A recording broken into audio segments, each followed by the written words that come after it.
barangkali secara jujur, walaupun agak berat, saya masih harus berkata, masih banyak di antara kita umat Islam yang di dalam melaksanakan suatu ibadah terjebak dalam rutinitas ritual. Apa itu rutinitas ritual? Itu bahasa susah. Berhubung saya tidak ingin bicara yang susah-susah, kita bicara yang mudah-mudah saja. Maksud saya, banyak di antara kita umat Islam yang di dalam melaksanakan suatu ibadah itu hanya dengan prinsip asal sekadar gugur kewajiban saja. Akibatnya, sampai sejauh mana ibadah itu berhasil membentuk kepribadian diri kita jarang mengadakan evaluasi dan penilaian. Solat yang penting gugur kewajiban, puasa yang penting sudah gugur kewajiban, haji yang penting sudah gugur kewajiban. Maka jangan heran kalau itu yang jadi prinsip, ibadah lantas tidak punya dampak dalam membentuk kepribadian diri. Banyak orang yang rajin sholat tapi munkarnya jalan terus. Sampai kadang-kadang kita bingung, yang sembahyang dia, yang nyolong dia. Puasanya kelihatannya tekun tapi tidak punya kepekaan sosial. Sama yatim piatu bersifat masa bodoh, sama fakir miskin malah gemes. Tidak lantas tumbuh kepekaan sosial walaupun dia sudah ikut merasakan tidak enaknya lapar dan haus. Ada juga yang sudah haji 4-5 kali mondar-mandir Jakarta Mekah, tapi gaya hidupnya tetap seperti katak di kolong tempurung, picik, sempit pandangan, dangkal hati, tidak terbuka walaupun sudah melihat Islam dalam skala internasional. Yang dia lihat, yang dia saksikan, yang dia pandang tidak sanggup menggugah dan mengubah jiwanya, tidak bisa mewarnai pandangan hidupnya. Inilah akibatnya kalau ibadah hanya dikerjakan dengan prinsip asal sekadar gugur kewajiban. Hasilnya yaitu tadi, hajinya cuma menang topi putih sama serban. Sholatnya cuma prinsip asal gugur kewajiban, begitu juga puasanya, begitu juga zakatnya dan ibadah-ibadah lainnya. Bukan tanpa satu maksud. Jikalau Allah Subhanahu wa taala memerintahkan kita melaksanakan ibadah puasa di bulan suci Ramadan, bahkan maksud itu sangat pada penghujung ayat yang memerintahkan kita puasa. Ya ayyuhalladzina amanu kutiba alaikumus syiyam kama kutiba alal ladzina min qablikum la'allakum tattaqun. Orang yang beriman diwajibkan atas kamu berpuasa, telah diwajibkan juga kepada orang-orang yang sebelum kamu, la'allakum tattaqun, agar kamu dengan puasa itu menjadi manusia yang bertakwa kepada Allah Subhanahu wa taala. Dengan kata lain, berhasil atau tidak puasa Ramadan kita ini akan nampak takwa kita meningkat atau tidak setelah kita melaksanakan ibadah puasa. Sehingga kalau orang mengatakan Ramadan itu merupakan month of training, bulan latihan, keluar latihan tentu harus semakin naik dan baik gaya kehidupan kita. Jadi tujuan utama daripada pelaksanaan ibadah puasa adalah untuk membentuk manusia yang bertakwa. Nah, takwa itu kata Imam Qusairi hurufnya ada 4. Ta, qaf, wawu, ya. Masing-masing huruf ini simbol dari pribadi orang yang bertakwa, dibina dan dibentuk oleh pelaksanaan puasanya. Mari kita lihat. Huruf ta adalah lambang dari sifat tawadhu, rendah hati. Orang yang bertakwa, orang orang yang tidak mempunyai sifat sombong.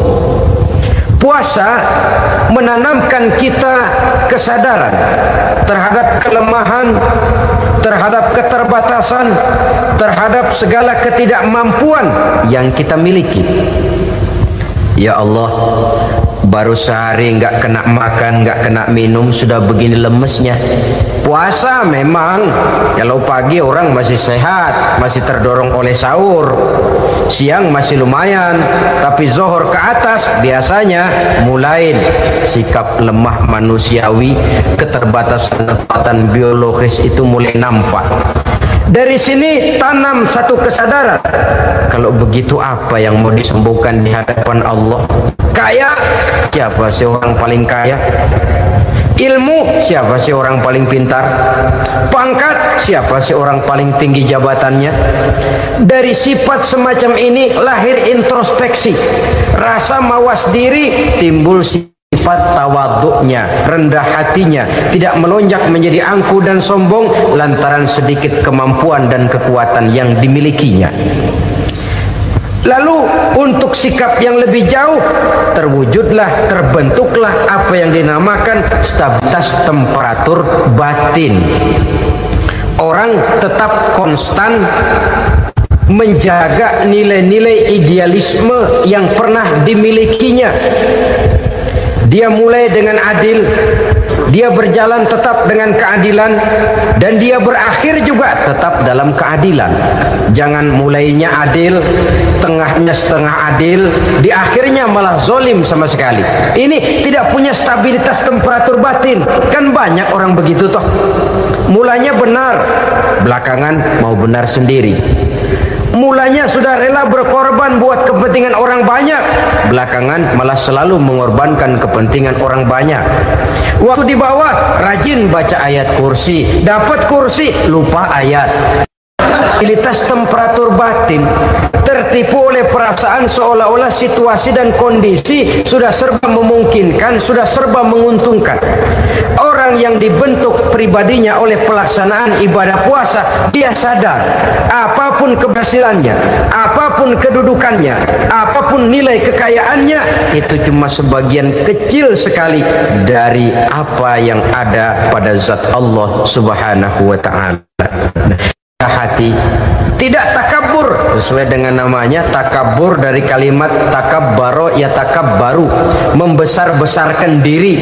Orang yang suka membesar-besarkan diri, orang yang tidak yakin bahwa dirinya orang besar, lalu dibesar-besarkan dirinya. Sebenarnya itu sudah satu sikap di mana dia tidak percaya kepada diri sendiri. Dirinya sebenarnya bukan apa-apa, cuma ingin dianggap besar, lalu dibesar-besarkan. Takabbur namanya. Puasa sekali lagi melatih kita menanamkan kesadaran akan kelemahan dan keterbatasan kita sebagai makhluk. Itu sikap tawadu. Fir'aun, sudah tahu Fir'aun, lama-lama dia jadi raja, lupa diri dan lupa daratan, melonjak menjadi angku dan sombong sampai kepada puncak kekurang ajarannya, memproklamirkan dirinya menjadi Tuhan. Hitler juga begitu. Pendeknya orang manakala tidak ada kesadaran tentang dari mana segalanya berasal dan kemana segalanya akan kembali, dia mudah out of control. Kalau sudah out of control, maka dia akan melakukan perbuatan yang melampaui batas. Itu yang pertama. Jadi orang takwa, orang yang rendah hati, salah satu tujuan daripada pelaksanaan ibadah puasa menanamkan sikap rendah hati. Dari sikap rendah hati ini yang timbul lalu apa? Kepekaan sosial. Kalau saya puasa, saya sudah merasakan bagaimana tidak enaknya lapar. Saya sudah merasakan bagaimana tidak enaknya haus. Tapi bagaimanapun, saya lapar cuma sebentar, saya haus cuma sebentar. Selesai maghrib, lapar saya hilang, haus saya hilang. Bagaimana yatim piatu, orang-orang tua jompo yang perlu santunan, orang-orang miskin yang terkapar di kolong-kolong jembatan. yang tiap hari merasakan perasaan seperti ini tanpa tahu kapan hidup dan nasibnya akan berubah, tidur beratapkan langit berselimut koran. Kalau demikian saya ini beruntung. Kalau demikian apa yang bisa saya lakukan untuk mereka? Kepekaan sosial ini lalu timbul dalam apa yang orang sekarang namakan solidaritas, kesetiakawanan sosial. Hidup tidak hanya untuk kepentingan diri dan perutnya sendiri saja, tapi mau menolong, mau membantu orang yang memang memerlukan bantuan dan pertolongan itu sendiri. Jangan setelah tahu lapar tidak enak, haus tidak enak, tapi kita tidak mau tenggang rasa, tidak mau timbang rasa. Begini loh tidak enaknya lapar, begini loh tidak enaknya haus. Ini terjadi pada diri saya. Saya masih mampu, masih berbuka puasa. Bagaimana yang tiap hari merasakan seperti ini? Tidak Ramadan, tidak Syawal, tidak Zulqa'dah, tidak Zulhijjah, selalu kelaparan dan kehausan. Dari sana timbul kepekaan sosial. Lalu lahirlah sikap pemurah, dermawan, mau menoleh ke kiri dan ke kanan. Bahkan Al-Quran itu sampai mengancam betul. Ara'aita allazi yukadzibu bid-din fadzalika allazi yad'ul yatim wa la mendustakan agama. Islam mendustakan Islam. Solat dia tapi mendustakan solat. Dia tapi mendustakan puasa. Siapa mereka itu? Fadzalikal ladzi yad'ul yatim. Merekalah orang-orang yang meninggalkan anak-anak yatim. Wa la yahuddu ala ta'amil miskin, dan tidak pernah memberi pertolongan, tidak memerintahkan memberi makan kepada fakir miskin, walaupun dia berada pada posisi dan kondisi yang memang dia mampu. Nah, kalau dia tidak mampu itu lain soal. Dia mampu, dia tahu, dan dia diam saja. Itu termasuk yukadzibu biddin, orang-orang yang mendustakan agama. Berlindung kita kepada Allah, jangan sampai termasuk ke dalam kelompok itu. Yang kedua, saudara, huruf takwa itu qaf. Qaf adalah lambang dari sifat qanaah. Qanaah artinya merasa cukup. Puasa melatih kita untuk bersikap cukup dalam hidup. Kalau kita perturutkan menjelang saat berbuka, menunggu waktu berbuka, istilah orang di Jawa Barat ngabuburit katanya. Kita menunggu saat berbuka, segalanya saja ingin kita beli, segalanya saja ingin kita minum, semuanya saja ingin kita makan. Sebab nafsu sudah begitu berupa, perut sudah sedemikian lapar, kerongkong sudah sedemikian haus, rasanya semuanya saja ingin kita telan. Tapi tahukah kita bahwa setelah maghrib berbunyi, berapa banyak yang kita makan, berapa banyak yang kita minum? Sesuaikah dengan keinginan kita tadi siang? Tadi siang semuanya ingin kita makan, tadi siang semuanya ingin kita minum. Setelah berbuka, berapa banyak yang kita makan, berapa banyak yang kita minum? Itulah kehidupan. Segalanya ingin kita kuasai, segalanya ingin kita punyai, tapi berapa sih yang benar-benar kita perlukan? Maka orang kaya adalah orang yang hidupnya cukup. Orang miskin hakikat yang selalu merasa kurang. Bagaimanapun besar rumah, banyak uang kita, berpuluh kendaraan kita, kalau hidup selalu merasa kurang, itu artinya kita masih miskin. Maka jikalau ingin menjadi orang kaya, kuncinya hakikatnya cuma satu, hati kita merasa cukup dengan yang diberikan Allah, bersyukur atas segala nikmatnya, dan dengan syukur itu, nikmat itu akan ditambah oleh Allah Subhanahu wa ta'ala. Puasa menimbulkan sifat qanaah, dan qanaah adalah watak daripada orang-orang yang bertakwa kepada Allah Subhanahu wa ta'ala. Seperti orang minum air laut, makin diminum makin haus, makin diminum makin kering tenggorokan.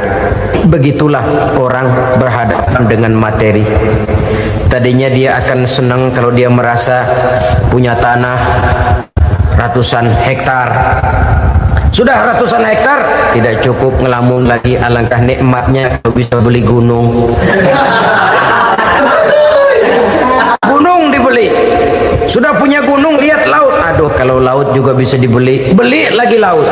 Sudah punya laut, lihat ke atas langit, ada yang jual apa enggak ya?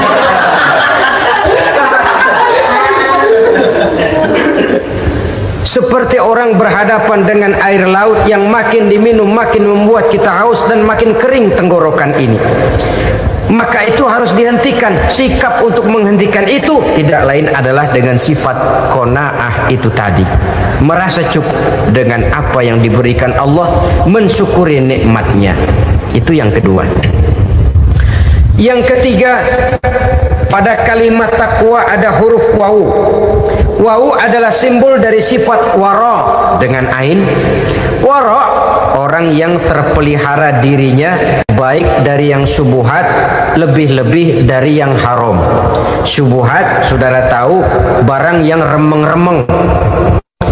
Tapi sungguh pun remeng-remeng, kira-kira prosentasenya 70-30. 70% haram, 30% kemungkinan halalnya.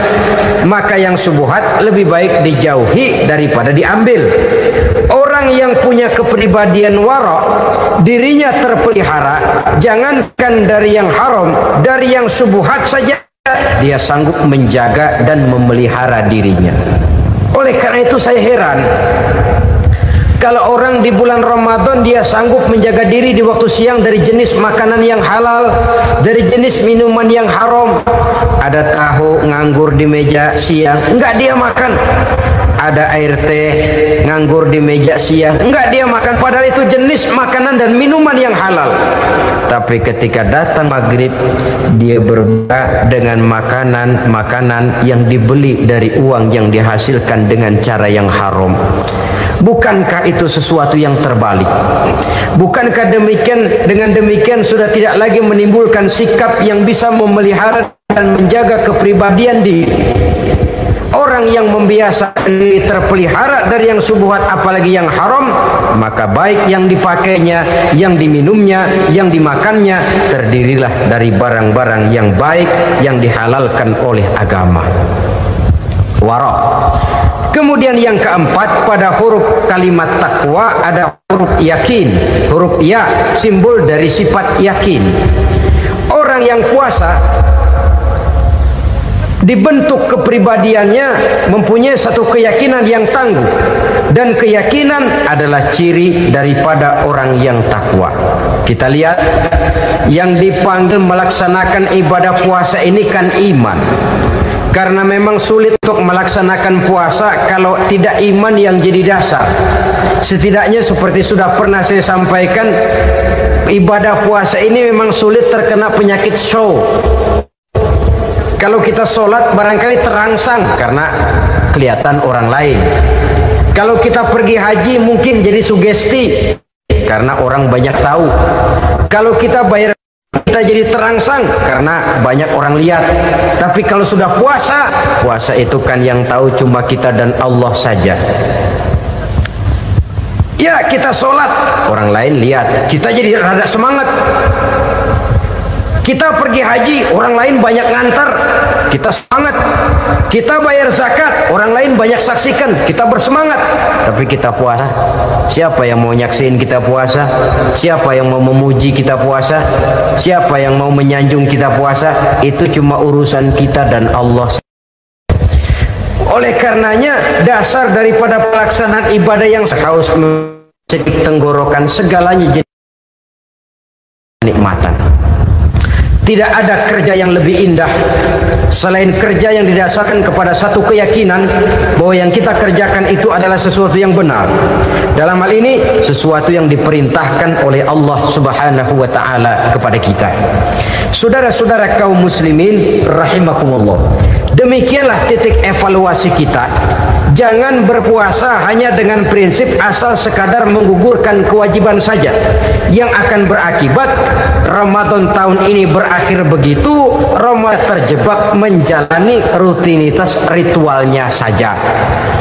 Bahkan kadang-kadang yang nyata betul, Nabi menganjurkan tingkatkan ibadah pada 10 hari yang akhir di bulan Ramadan, tanggal 20 sampai akhir Ramadan.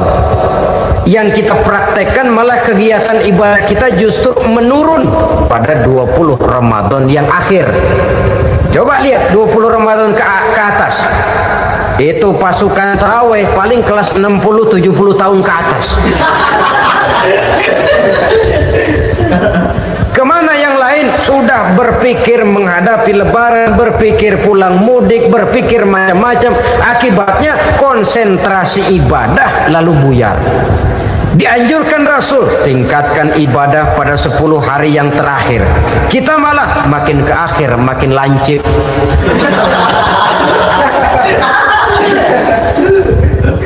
Saudara-saudara kaum muslimin rahimakumullah, kita terjebak oleh sesuatu yang sementara, oleh sesuatu yang bersifat kulit, lalu meninggalkan isinya. Padahal jikalau kita tidak mengisi Ramadan dengan kegiatan ibadah, berarti kita tidak keluar dari Ramadan dengan jiwa yang baru, yang sudah ditempa oleh pengalaman ibadah di bulan Ramadan. Artinya kita tidak kembali kepada fitrah, kesucian seperti saat kita dilahirkan.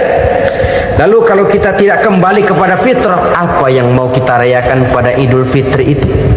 Di mana letak kegembiraan kita? Di mana letak kebahagiaan hati?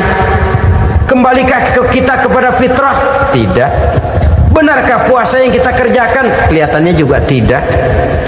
Adakah dampak dari pelaksanaan ibadah dalam pribadi kita? Tidak. Kadang-kadang Ramadan selesai malah teriak merdeka.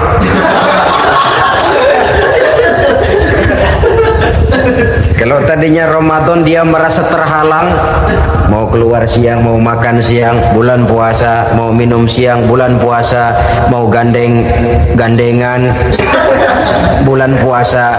Ramadan selesai, kibarin bendera, teriak merdeka. Lalu kembali merajalela.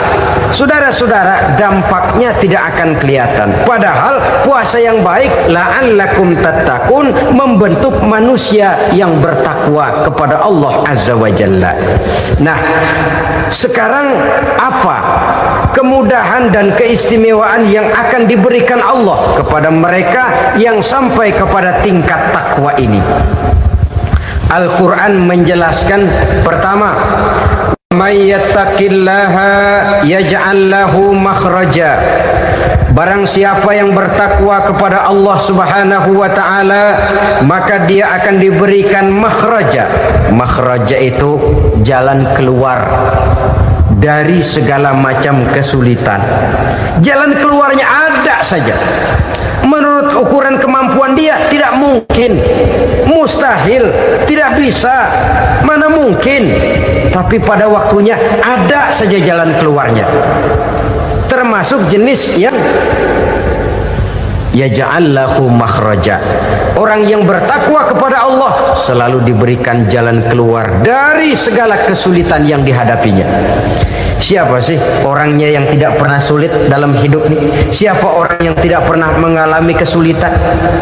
Tapi kadang orang menilai, itu kelihatannya hidupnya enak aja ya, kayaknya nggak pernah mengalami kesulitan.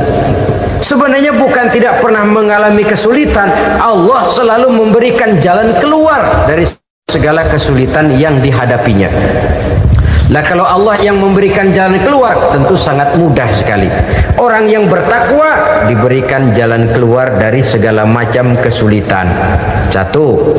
Yang kedua, wa yarzuqhu min haitsu la yahtasib. Dia akan diberikan rezeki oleh Allah dengan jalan yang tidak disangka-sangka. Rezekinya datang dengan cara yang tidak disangka-sangka. Gajinya mungkin kecil, tapi penghasilannya gede. Kan itu yang penting.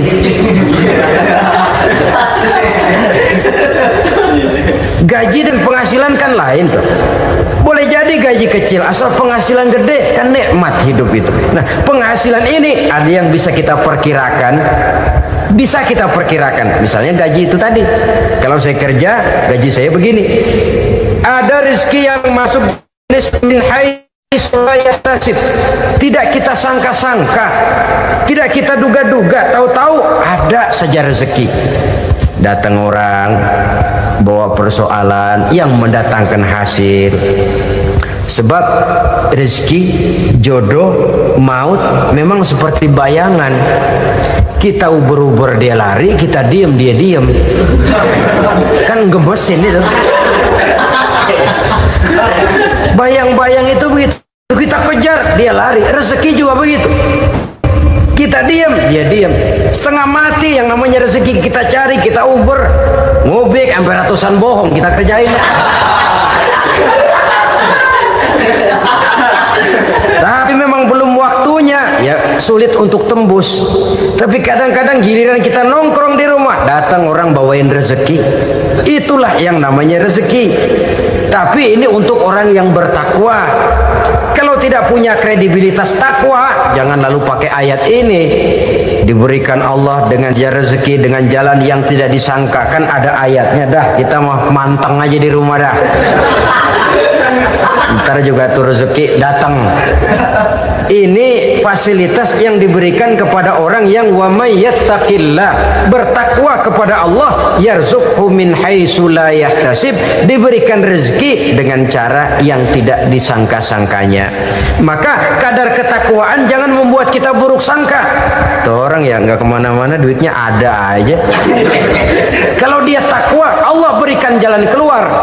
Yang lantas ngelihat kiai orangnya ahli ibadah, ilmunya tinggi, akhlaknya luar biasa, takwanya tinggi, rezekinya lancar, lalu husnuzon nih kiai nggak kemana-mana, duitnya banyak, miara tuyul kali ini. Itu termasuk jaminan Allah yang masuk kategori min haitsu la yahtasib. Yang ketiga, yaj'al lahu min amrihi yusra, dimudahkan segala urusannya, dimudahkan segala urusannya. Kemudian yang keempat, yukaffir anhu sayyiatihi wa yu'azzim lahu ajra, diampuni segala kesalahannya dan dibesarkan pahala kebaikan yang dikerjakannya. Maka mudah-mudahan puasa yang kita kerjakan mengantarkan kita kepada ketakwaan kepada Allah, dan takwa membuka janji Allah kepada kita di dalam kehidupan ini. Kenapa sih kita yakin Quran itu kitab suci? Pertama, ajarannya sesuai dengan fitrah manusia. Suatu kitab dinamakan suci kalau konsep ajarannya sesuai dengan fitrah. Contoh, ini laki-laki ini seneng nggak sama perempuan? Normal. Kalau nggak seneng, saya ragu-ragu itu. Perempuan seneng nggak sama laki-laki?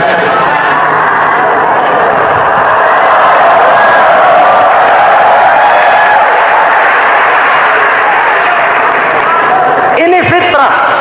Laki-laki suka perempuan, perempuan suka laki-laki. Quran memahami itu. Hai laki-laki, kau senang dengan perempuan. Hai perempuan, kau suka dengan laki-laki. Oke, lewat sini, lewat pintu yang disebut nikah. Kalau kitab suci melarang nikah, itu bertentangan dengan fitrah manusia. Maka dalam Quran, mulai dari umat sampai ulama dan segala profesi dianjurkan nikah. Kalau kiai tidak boleh nikah, saya pilih mengundurkan diri, Pak.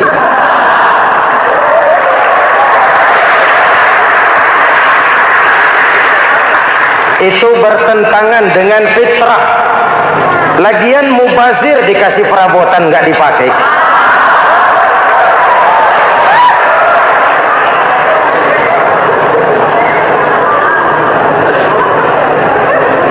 Fitrah. Contoh lagi, manusia perlu makan. Kalau ada kitab suci menyuruh puasa terus dari pagi sampai sore sampai malam sampai pagi lagi, eta teh kitab gelo.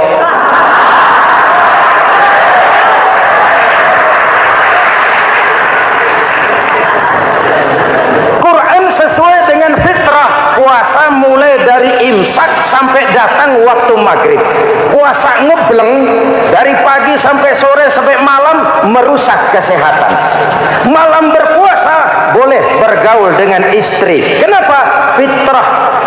Kalau siang tidak boleh, malam tidak boleh, sebulan penuh panas kepala.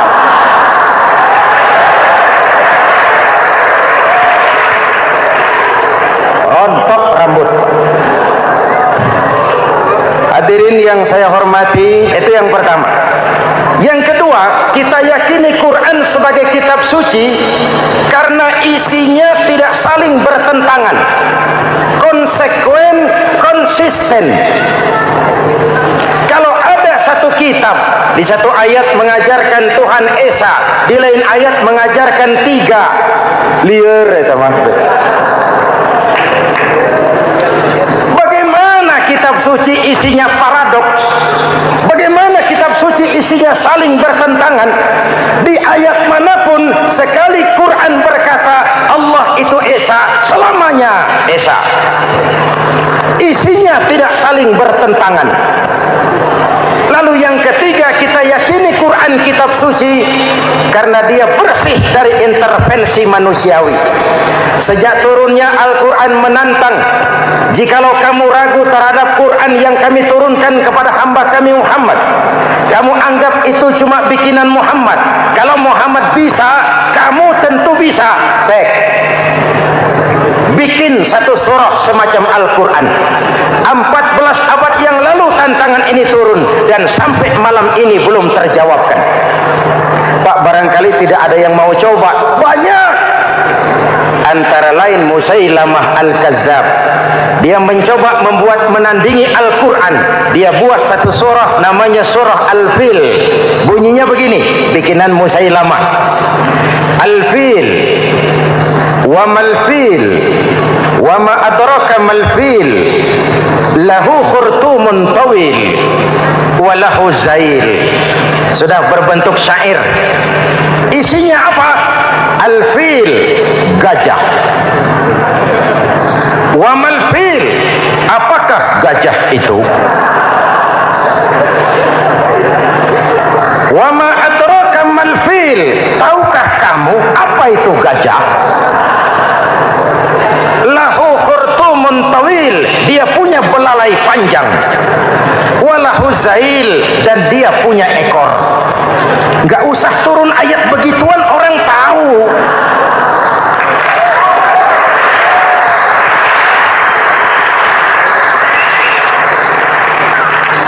Kalau redaksi mendekati, maka isi jauh panggang dari api.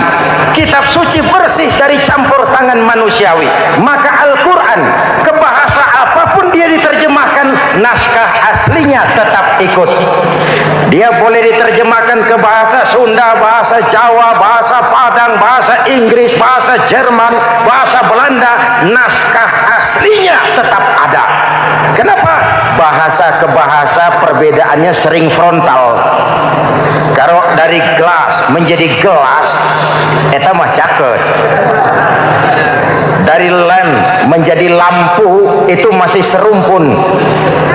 Tapi cokot Sunda dengan cokot Jawa itu jauh bedanya. Atos Sunda dengan atos Jawa itu jauh. Ulama Sunda sama ulama Jawa nggak pernah akur kalimat atos ini.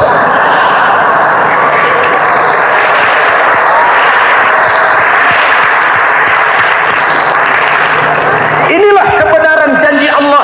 Inna nahnu nazalna dzikra wa inna lahu lahafizun. Kami yang turunkan Al-Quran, kami yang akan menjaganya. Ribuan orang hafal Al-Quran. Lalu apa pesan-pesan misi utama Al-Quran? Pertama, menegakkan tauhid. Ini yang lebih dahulu. Membentuk kualitas sumber daya manusia dengan menanamkan nilai-nilai keimanan. Membebaskan dari ketergantungan kepada benda. Ya ayyuhan nasu ubudu rabbakumul ladzi khalaqakum. Hai manusia, Tuhanmu yang perlu kau sembah hanyalah Tuhan yang telah menciptakan kamu. Jangan menyembah Tuhan yang tidak pernah menciptakan kamu. Mengapa kau menyembah harta padahal dirimu lebih berharga dari harta? Kenapa kau menyembah pangkat dan jabatan padahal dirimu lebih berharga dari pangkat dan jabatan?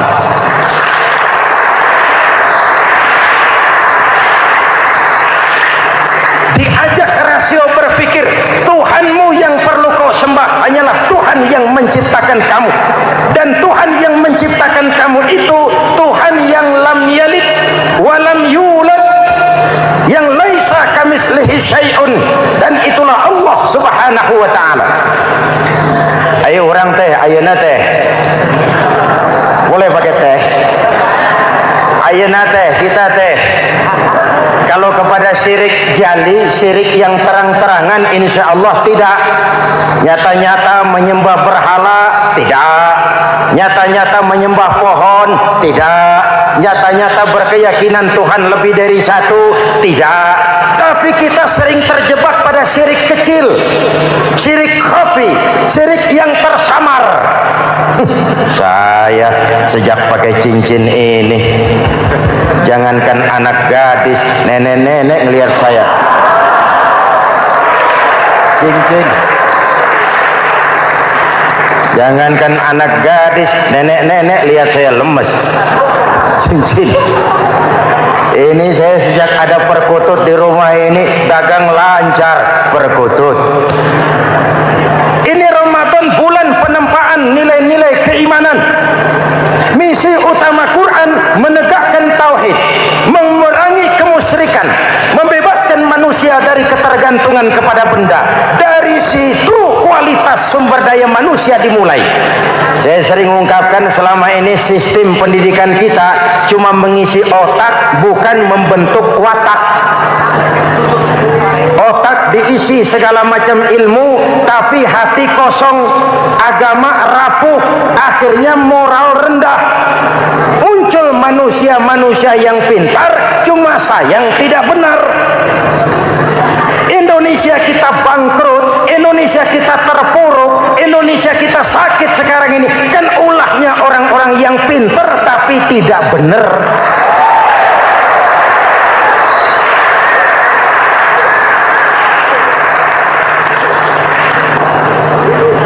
Dan kalau saya bicara kayak begini, ini bukan pidato politik, ini nurani politik naon kadut.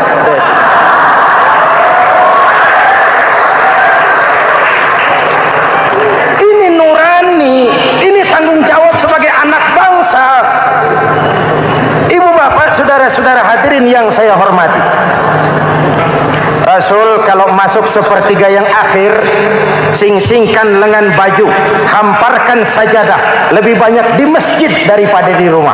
Itu Rasul. Maka sepertiga yang akhir masjid makin ramai. Lihat Masjidil Haram. Lain dengan kita. Sepertiga yang akhir masjid mulai mengalami kemajuan. Safnya makin maju.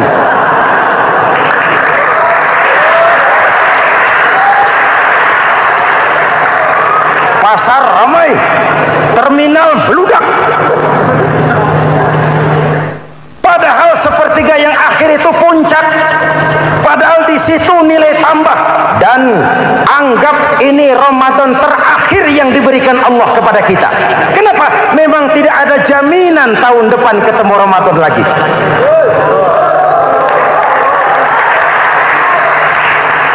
Anggap ini Ramadan terakhir yang diberikan Allah kepada kita. Tidak ada jaminan tahun depan Ramadan akan ketemu lagi. Tidak ada jaminan. Manfaatkan peluang ini untuk melakukan pemutihan. Semua kita melakukan introspeksi. Tidak tahu kita Ramadan tahun depan nanti masih ketemu apa tidak. Sebagaimana kita tidak tahu kita masih hidup atau tidak.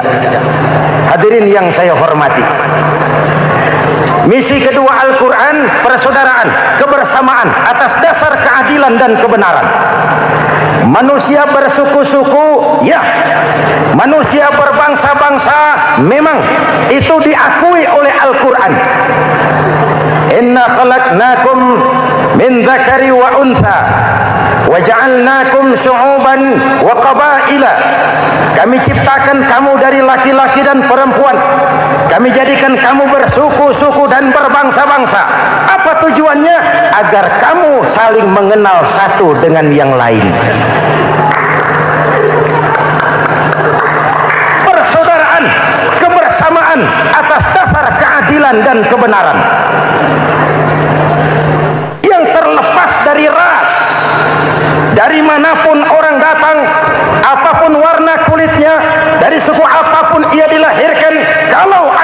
sama, itu kan saudara kita.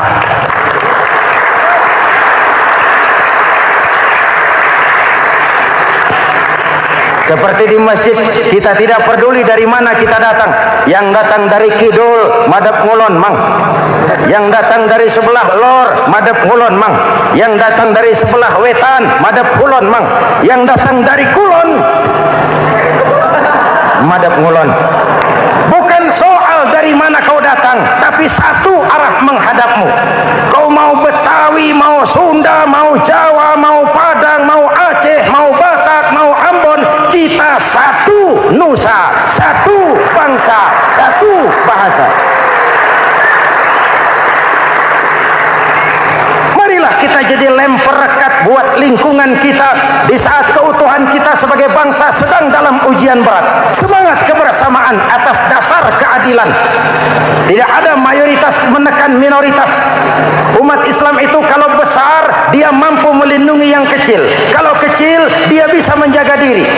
Tiap sholat Jumat, khatib berpesan pada akhir khutbah kedua, innallaha ya'muru bil adli wal ihsan. Innallaha ya'muru bil adli wal ihsan. Allah memerintahkan kamu menegakkan keadilan dengan argumen, bukan dengan sentimen. Mengajak, bukan mengejek. Merangkul, tidak untuk tujuan memukul. Kalau sebagai bangsa kita utuh, kompak dan bersatu, saya yakin kita akan bisa mengatasi kesulitan-kesulitan sekarang ini.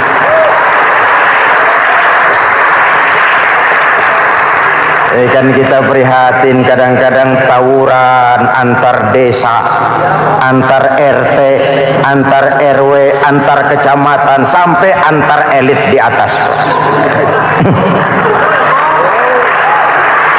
Makanya saya ulang lagi pesan ini, kalau elit di atas tawuran, jadilah penonton yang baik. Saudara-saudara kaum muslimin yang saya cintai, kita prihatin, kita seakan tercabut dari akar budaya kita sebagai bangsa. Kenapa kita yang berfalsafahkan Pancasila, kenapa kita yang berketuhanan yang Maha Esa tiba-tiba jadi beringas dan brutal? Ada maling ayam ketangkap, disiram bensin, dibakar hidup-hidup. Kok kita bisa begitu? Street justice, pengadilan jalanan mulai tegak. Iyalah kita tidak puas dengan kerja aparat kita, tapi jangan main hakim sendiri. Ini negara, bukan hutan.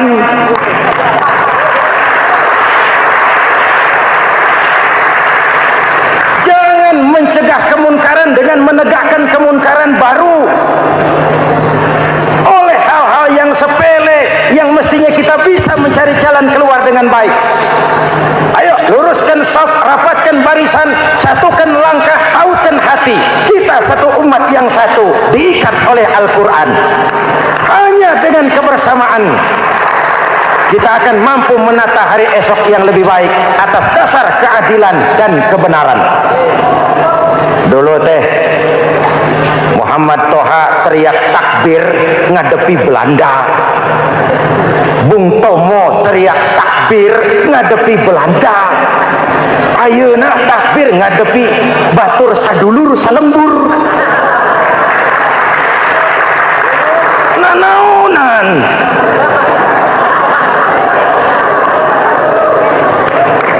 Bung Tomo teriak takbir, Muhammad Toha teriak takbir. Yang dihadapi jelas penjajah Belanda.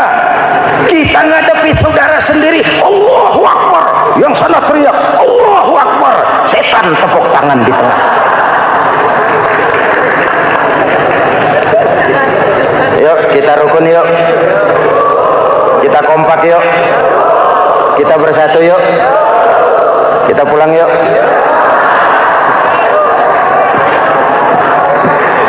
Ini misi kedua. Misi yang ketiga, Al-Quran membebaskan manusia dari gaya hidup sekuler. Quran mengingatkan, awas bung, ada hidup sesudah mati, ada akhirat sesudah dunia. Lebih untung orang yang percaya akhirat daripada yang tidak. Paling tidak hidupnya normatif. Contoh, saudara yakin akhirat ada, lalu saudara hidup baik-baik, menjauhi yang munkar, meninggalkan yang haram, saudara sujud, puasa, jihad, lalu saudara mati. Setelah mati ternyata akhirat tidak ada ruginya. Paling kurang kita sudah dicatat sebagai orang baik. Sebaliknya, saudara tidak percaya sama akhirat, lalu hidup seenaknya, judi, mabuk, zina, nipu orang, korupsi, tenggelam dalam kemunkaran, lalu mati. Setelah mati ternyata akhirat ada. Kemana anjen? Lebih untung orang yang percaya akhirat ketimbang yang tidak. Hidupnya ada rem. Iya Pak, saya kepengen banyak uang, tapi kalau main judi nanti di akhirat bagaimana? Iya, saya kepengen jadi orang kaya, tapi kalau korupsi, nipu orang, buka peternakan tuyul, nanti di akhirat bagaimana? Gaya hidup yang berkeseimbangan, ada hidup sesudah mati dan ada akhirat sesudah dunia. Yang keempat, Quran membebaskan manusia dari belenggu kebodohan. Quran ayat yang pertama turun sudah berkata, Iqra, baca, kamu jangan jadi bodoh. Kebodohan menimbulkan kemiskinan, kemiskinan mendekatkan kepada kekufuran. Yang kelima, ini kado buat ibu-ibu, Quran mengangkat harkat, derajat dan martabat kaum wanita. Sebelum Quran turun, sebelum Islam datang, nasib wanita sangat menyedihkan. Dilahirkan hanya untuk melahirkan.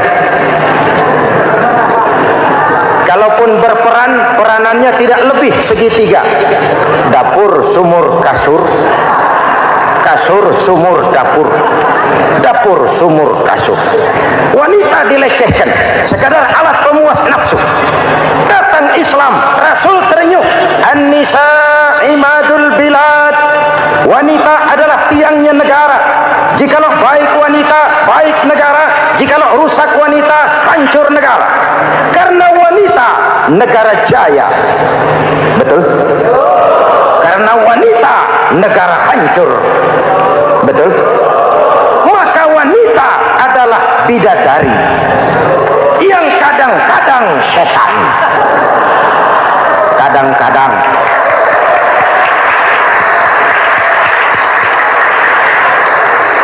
Karena yang hadir di sini bidadari semua. Ibu bapak, saudara-saudara hadirin yang saya hormati.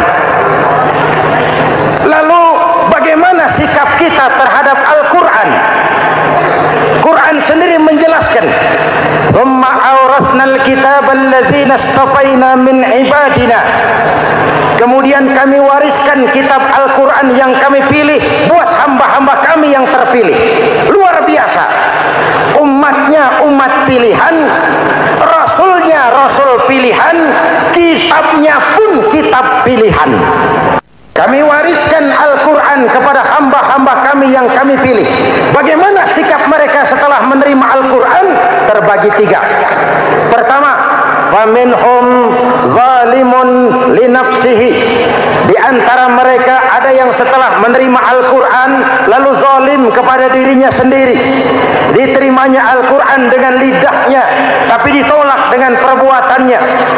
Mulutnya menjunjung Al-Quran, perbuatannya menginjak Al-Quran. Quran bilang ke barat, dia pergi ke timur. Quran bilang ke selatan, dia berangkat ke utara. Quran bilang haram, dia terjang. Quran bilang halal, dia tidak mau. Orang seperti itu tidak zalim kepada Allah, tapi zalim kepada dirinya sendiri. Mudah-mudahan kita yang termasuk golongan ini. Amin. Yang kedua, wa minhum muqtasid. Di antara mereka ada yang menerima Quran 50-50. Separuh-separuh. Yang enak dilaksanakan, yang berat ditinggal. Padahal pada sisi lain Quran mengajarkan masuklah ke dalam Islam secara total. Kafah, jangan separuh-separuh. Ini watak munafik. Kalau dilihat Islam menguntungkan, rame-rame teriak Islam. Ketika diminta berjihad, diminta berkorban, diminta zakat, rame-rame mengundurkan diri. Saya bangkrut Pak, saya miskin Pak, saya pailit Pak. Mental itu dalam awal-awal Baqarah dijelaskan. jelaskan, kullama adha'a lahum masyaw fih wa idza adlama alaihim qamu. Kalau terang mereka berangkat, kalau gelap mereka mandek. Itu ciri orang munafik beragama. Kalau Islam menguntungkan, rame-rame teriak Islam. Ketika diminta berjihad, berkorban, berjuang, rame-rame mengundurkan diri. Muqtasid. Golongan yang ketiga, ini yang ideal. Wa minhum sabiqum bil khairati biiznillah. Di antara mereka ada yang setelah menerima Al-Quran lalu berlomba-lomba mengamalkannya, berlomba-lomba melaksanakannya. Jangan sampai yang baca Quran dengan suara merdu dapat piala, yang mengamalkan Quran dengan konsekuen dapat penjara.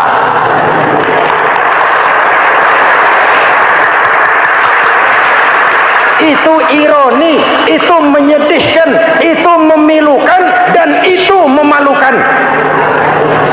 Pilihan terserah kita. Satu hadis Rasulullah mengajarkan begini, man ja'alal qur'ana amamahu qadahu ilal jannah wa man ja'alal qur'ana khalfahu saqahu ilan nar.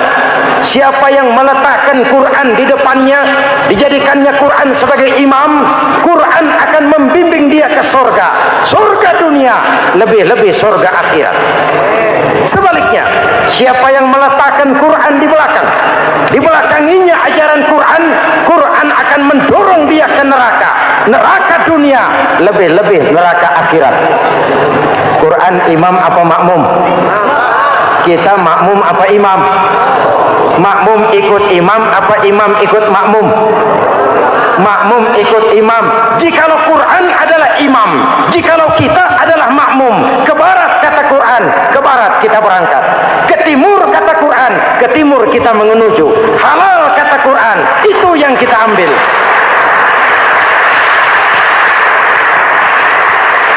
Mari kita jadikan Ramadan sebagai bulan di mana sedikit demi sedikit kita berupaya kembali menjadi generasi yang Qur'ani. Rasulullah pernah ditanya, kalau Tuhan wafat ya Rasul, kemana kami minta nasihat? Aku tinggalkan kamu dua nasihat, satu yang diam saja, satu yang bisa bicara. Yang bisa bicara apa ya Rasul? Al-Quran. Minta nasihat Quran. Yang diam saja apa ya Rasul? Maut. Dalam hidup ada dua nasihat.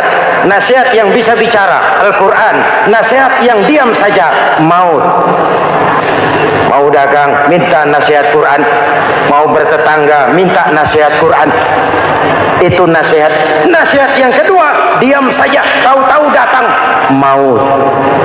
Makanya anggap ini Ramadan terakhir yang diberikan Allah kepada kita, karena tahun depan tidak ada jaminan kita bertemu Ramadan.